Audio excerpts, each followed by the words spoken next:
We're going to look at Romans chapter 8, and we will read verse 28. How many people know this verse? And we know that all things work together for good, to them that love God, to them who are the called according to His purpose. Today I'm going to teach to you only on Romans 8:28. How many people know this verse, but how many people don't really know this verse? I hope you understood what I just meant right there. How many people know this verse, but how many people don't really know this verse? Amen and amen. Amen and amen. So let's study this verse together. And we know. See that? That's the first thing. What does this verse say? No. Yes? Yes. But unfortunately, a lot of people don't really know that whatever God does in their lives, that He's going to use it for His honor and for His glory. That's going to turn out for their betterment. They don't know that. You know what the opposite of knowing is? It's ignore. It's doubt.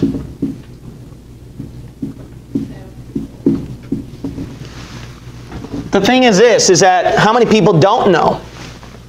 Oh, I'm going through a hard time in my life. Well, you were ignoring this then. Well, I don't know if God can really work that for good. See, you're doubting then. See, you're not claiming the promise of Romans 8:28. You got to, what? No. No. I know that in 10 seconds this roof is not going to collapse over my head. Don't do it, Lord. Don't do it, Lord. Yeah. So you see that? You know that much that you can rely and believe on it. I know that right now, don't do it, Lord, that this thing is going up online and people will watch that. See, that much faith without doubt. That much faith in our technician that this thing is recording and that it won't be erased and gone forever. No pressure. See? That much knowing. That much knowing. Love you, brother. Don't get scared now. The second thing, and we know that what? Is it some things? No, it's all things. All things. Yeah, amen. All. All things. You know what the problem with people is with Romans 8:28? They don't really believe all things. Let's go through all things.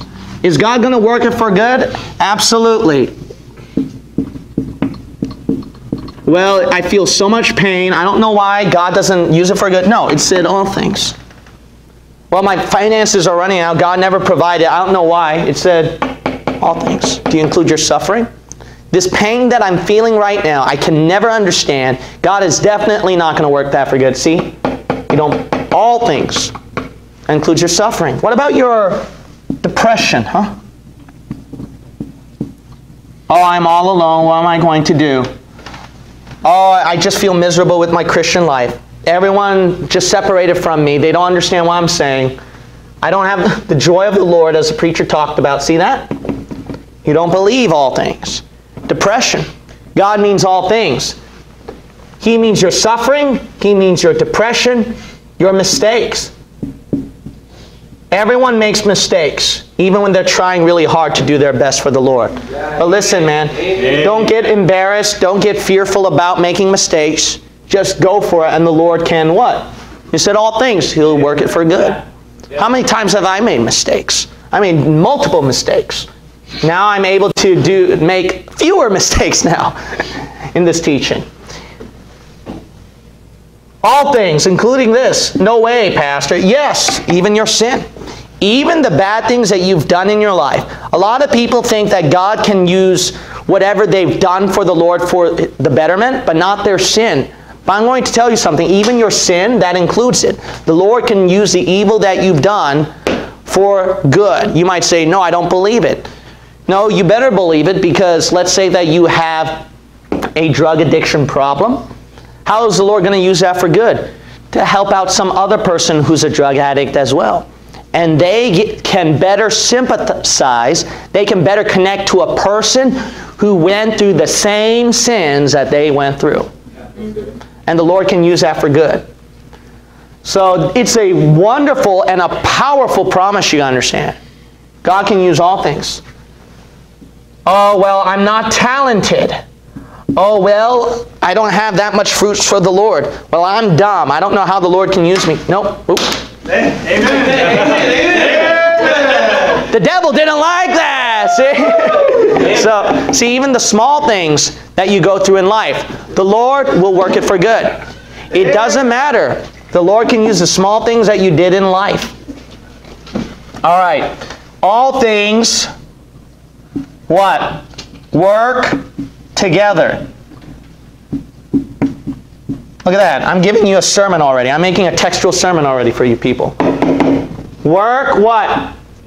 Together.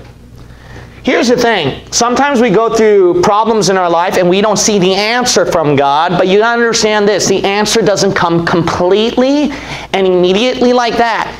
It's a stepping stone, a puzzle piece that's building on top of another thing that you're going to go through so that the Lord can come up with the answer at the end. How many of you got lost right there? Or do you know what I'm talking about because you've been through something like that? So why is there multiple sufferings going on in my life? That's even more confusing. The Lord didn't answer my first problem yet, and now I'm going to my fifth problem, and He's not answering that yet. So I doubt God is real. I'm going to give up my Christian life. No, they're working what? Together. So the reason why He never answered that first problem yet is to connect that first problem with the second and the third and the fourth and the fifth problem. So that He can show you an overall answer at the end and you go, wow, what a God. Amen. Well, I know there's a God now. Why do you know there's a God? Because He handled all those multiple problems at once and it just dumps on your lap and you just didn't expect that. Another thing, and we know that all things work together, what's it? For good. Good. Now, this is important. Good. Good. You got to realize no matter what God does in your life, it will always be good, not bad. I want you to understand that. It's going to be for good, not bad. A lot of people, they don't understand why God does those things, but here's the thing that will be extremely helpful for you. God can never do anything wrong. Amen. And I'm going to give you a little pretty extreme example here, okay? You ready for this? That way, and I don't want you all to misunderstand me after this. Some of you are praying for your loved one to get saved for a long time. But in the end, no matter how hard you pray, the loved one will not listen, will not get saved, and that poor loved one perhaps died and went to hell for all eternity. Now, if God didn't force that person to get saved, was that good or was that bad? It's good. It's a good thing God answered your prayer like that. No, I wanted him to get saved. So you want God to be a Calvinist then? To bend that person to salvation? And then you want the whole world to know that Christianity is a religion that convert people by force. See? What shows and proves that God is a God of love? Giving them free choice. That's right. So sometimes I'm giving you an extreme example. That's perhaps the most extreme I can give to you. That way you can totally understand no matter what God does with your life, He does it for the good. Because you know why He does it for the good? Use your head, man. Use your head. Okay? Can you think what's good? You might think so. But you're not looking at the overall picture. Yeah, your case might work for good that your dad gets saved. But think about the overall picture then. What about hundreds and thousands of people who are praying for the same thing? God will have to answer all their prayers too. And then if He has to force them, where if He forces their free will and takes away their free will and makes them receive Jesus Christ for salvation, it's not a good thing. And people will know Him as a God who forces people and not loves them enough to give them free will to choose His salvation through His Son.